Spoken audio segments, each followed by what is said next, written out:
This is 2 Corinthians chapter 3 and verse 1. Do we begin again to commend ourselves? Or need we, as some others, epistles of commendation to you, or letters of commendation from you? We are our epistle written in our hearts, known and read of all men, for as much as ye are manifestly declared to be the epistle of Hamashiach ministered by us, written not with ink, but with the Spirit of the living power, not in the tables of stone, but in fleshly tables of the heart. I want to give all praises, glory, and honor to Yahweh Ba'ashem Yahushai, Ba'ashem HaKadosh, and double honors to the elder apostles and the elders of Great Millstone who rule well and teach well through the Spirit, and the mighty Shalom to the hopeful elect in the same Spirit, teaching His word and believing in His word. Shalom to the Akwat Yom, Lord willing that you all continue to endure and be sincere in the same Spirit and in sound doctrine. Lord willing the Most have mercy on the other brothers and sisters that's not in the faith. This is 2 Corinthians chapter 3, verse 1 to 3 in the NLT. Are we beginning to praise ourselves again? Are we like others who need to bring you letters of recommendation? Or who asked you to write such letters on their behalf? Surely not.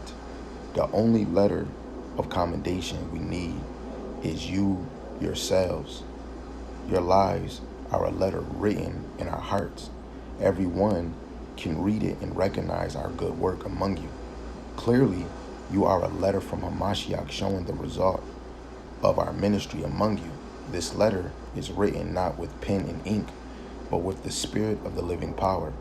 It is carved not on tablets of stone, but on human hearts, right? And the tablets is going back into the law. Your heart is your mind, going into faith. Paul is saying the fruit of the ministry is the elect waking up, is proof of the work, not some carnal letter or man given authority. This proves that the true man of Yahweh Shem Shai don't need the approval of man, right? And I just want to get this in Galatians real quick. And like when you think about it, and that the word is spiritual now, written in the inward part. So let's just get Galatians 1 and 10 real quick. And it reads, for do I now persuade men or the Most High? Or do I seek to please men? For if I yet please men, I should not be the servant of Hamashiach.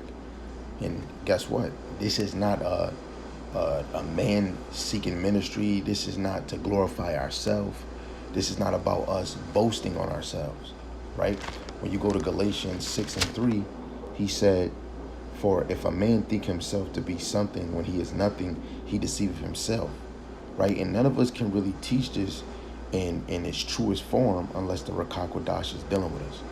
Because if you're not coming in the Rakak Kodash, you're fooling yourself, right? And if you're all about pushing the law that is written on a tablet and not pushing people towards Hamashiach Yahushai, basically trying to establish your own salvation by your works of the law, right? We couldn't establish it in this flesh. For Yahushai to come into play is all about ushering you to move like Yahushai, which is to walk in obedience with the Lord. But Yahushai was filled with the Rakak Kodash, especially when you look at the time of Mary and Elizabeth. John the Baptist in the belly of Elizabeth was already filled with the Rakak Kodash, just like Mary was filled with the Rakak Kodash. And the Lord wants us to be moved with that spirit that's going to come in the name of Yahushai. So let's just get Romans 2 and 9, because it goes back into the inward man, right?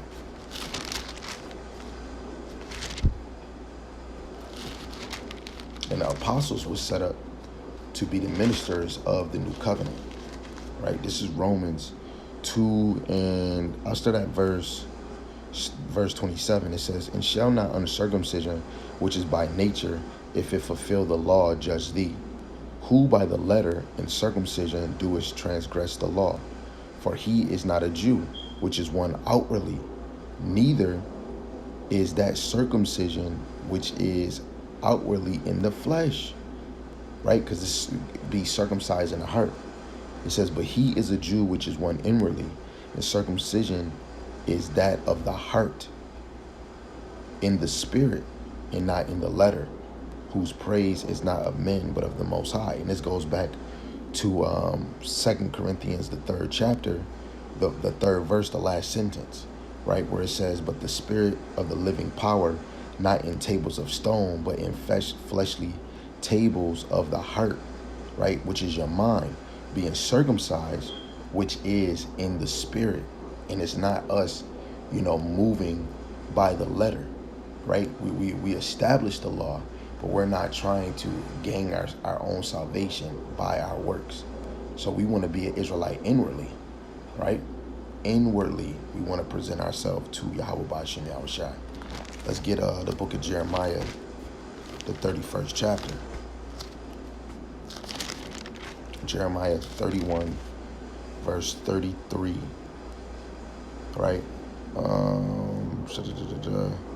Okay, I'm going to start at 31. It says, behold, the days come, saith Yahweh, that I will make a new covenant with the house of Israel and with the house of Judah. And the apostles came forth to teach that, right? Not according to the covenant that I made with their fathers in the day that I took them by the hand to bring them out of the land of Egypt, which my covenant they break, which is the old covenant, under Moses, although I was a husband unto them, saith Yahweh. But this shall be the covenant that I will make with the house of Israel. After those days, saith Yahweh, I will put my law in their inward parts, and write it in their hearts, and will be their power, and they shall be my people. So through the Spirit, the Lord is writing the law within your heart. How? You're studying, right? You're studying to show yourself approved, so that a man, right, so we can rightly divide the word of truth, right? Blessed is he that readeth. Blessed is he that heareth the prophecies and do them, right? When we go to Romans 2 and 14, some of the Galatians was following the law without even hearing it. But we're coming in the house of learning, Sirach 51:23, where you're being taught the law, you're being taught the Psalms, you're being taught the prophets, you're being taught the gospel, you're being taught the letters of Paul, right, and Revelations, right? And you're getting the understanding, but better yet, for Jake to continue to learn, it's your faith that's drawing you to want more and more. Sirach, the 2nd chapter, verse 15 to 18, though those that fear the Lord is going to be filled with the law. How? Through the Spirit, right? Let's get Hebrews, the 8th chapter, in verse 10. Hebrews chapter 8, in verse 10. For this is the covenant that I will make with the house of Israel after those days, saith Yahweh Shemashai, will put my laws into their mind and write them in their hearts, and I will be to them a power, and they shall be a people. Now, when we understand, especially in this time, it was a falling away. We didn't have this truth for 350 years. But Revelation 11:11, now we're standing up because the Spirit of Yahweh Ba'ashem Yahushai has entered into us, right? So what does that mean? How does the Spirit enter into you, right? Which is the Rakah Kodash, because you believe, And now, Jake in this time is understanding the ways of the Lord. First, the name, right? Now let's get Ezekiel 36 real quick.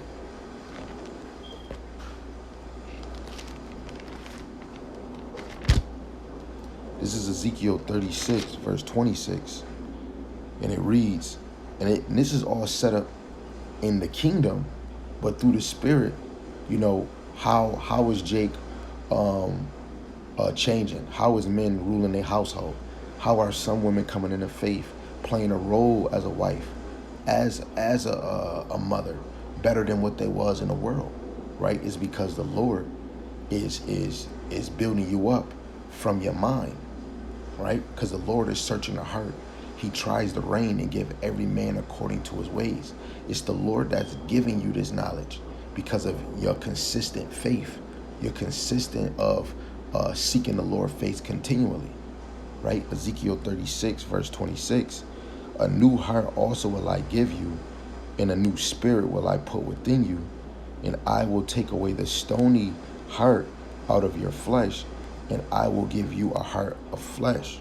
Right now, when we finish, like if we was to finish Second Corinthians, the 3rd chapter, that stony heart goes into that veil, you know, where you spiritually dead and can't understand what the heck is going on.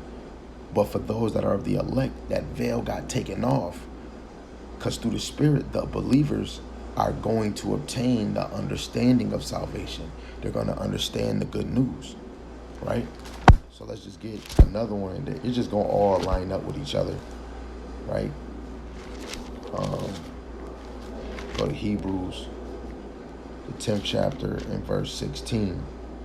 It says, verse 15, it says, whereof the Rakakwadash also is a witness to us. For after that he has said before, this is the covenant that I will make with them after those days, saith Yahweh Bashem Al Shai. I will put my laws into their hearts, and in their minds will I write them.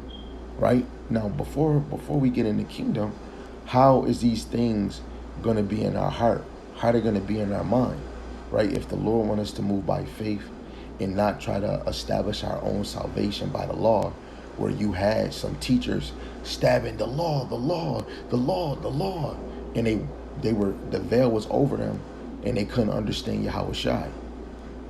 You know, it's all about faith in Yahweh Shai, right? Because when we go back to 1 Corinthians, the 3rd chapter, where did he say it? I think in verse, hold on, let me make sure. In the NLT, verse 2, it says, the only letter of recommendation we need is you, yourselves, your lives, are a letter written in our hearts. Everyone can read it and recognize our good work among you. Clearly, you are a letter from Hamashiach showing the result of our ministry is among you, right? You are a letter from Hamashiach showing the result of our ministry among you. This letter is not written with pen and ink, but with the Spirit of the living power. It is carved not on tablets of stone, but on human hearts, right? The Lord is really dealing with us on this side by the heart, by our faith, the measure of faith you have, right? I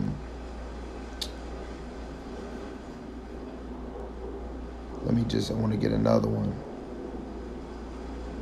Salaki family.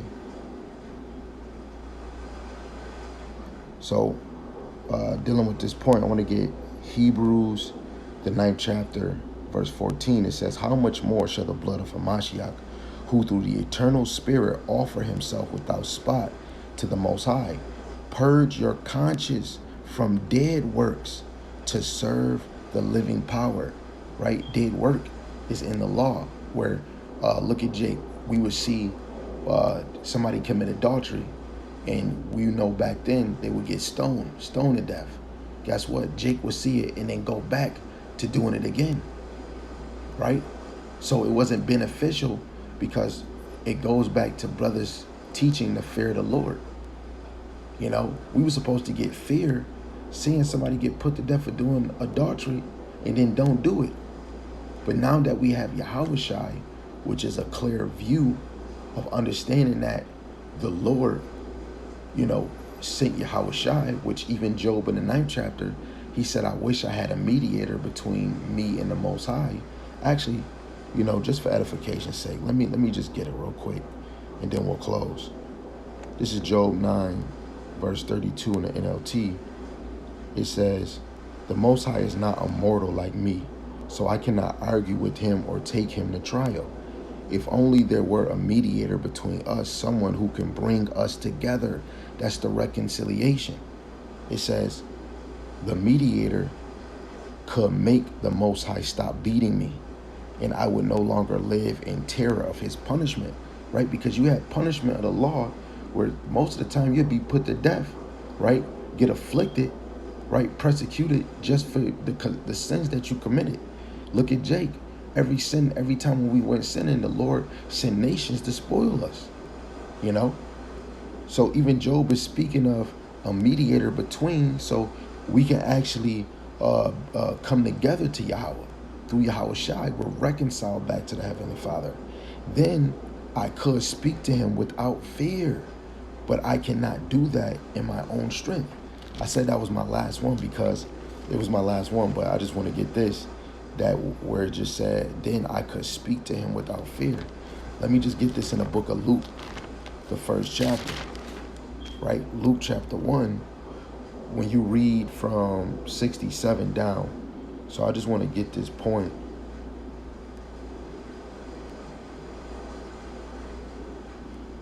This is Luke chapter 6, and I just start at 69. It says, and have raised up a horn of salvation for us in the house of his servant David, which is Yahushai, as he spake by the mouth of his holy prophets, which have been since the world began, that we would be saved from our enemies and from the hand of all that hate us, to perform the mercy promised to our fathers, and to remember his holy covenant, the oath which he swore to our father Abraham, that he would grant unto us, that we, being delivered out of the hand of our enemies, might serve him without fear.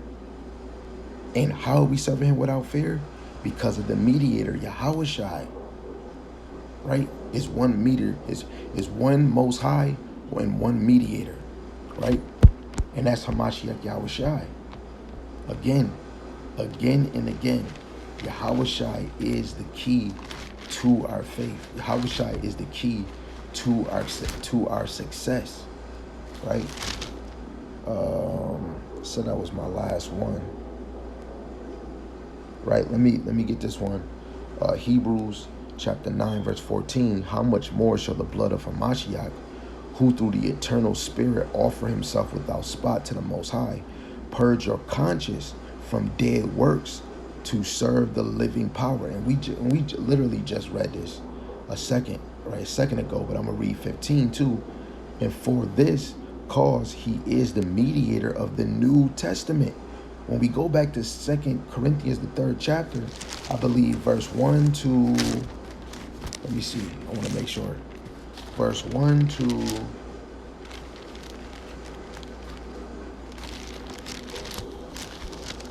Salaki family.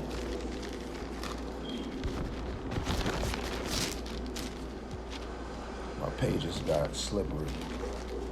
So verse 1 to, sorry family, sorry. Verse 1 to 6. This is dealing with ministers of the New Testament. Who's the minister of the New Testament? The apostles, right? So again, verse 15 in Hebrews, the 9th chapter, and for this cause he is the mediator of the New Testament, that by means of death, for the redemption of the transgressions that were under the first testament, they which are called might receive the promise of eternal inheritance. For where a testament is, there is also of a necessity to be the death of the tester. For a testament is of force after a man are dead. Otherwise it is of no strength at all while the tester liveth. Whereupon neither the first testament was dedicated without blood. Right? Yahushai is the mediator between us, man. His sacrifice, right, plays a huge role on us getting back redemption, or getting back connected to the Heavenly Father, Yahweh. Right? The Lord set it up. He set it up, right? Yahushua is the mediator of the New Testament. Right? The New Testament wouldn't be fully established without Yahushua. Without Yahushua playing his role for us, man. Right? That's why he said he loved us first. The Lord loved us first, man. And this was the Lord's pleasure to set up Yahushua just for this moment. Just for this moment. Right? Yahushua was set up just for this moment, man. Right? So just for Lord willing you were edified, I want to give all praises, glory, and honor to Yahweh Bashim Yahushai. Bashar Kakadash, Brakati Yahweh, Brakati Yahushai. Double honors to the elder apostles and the elders of Great Millstone who rule well and teach well through the Spirit.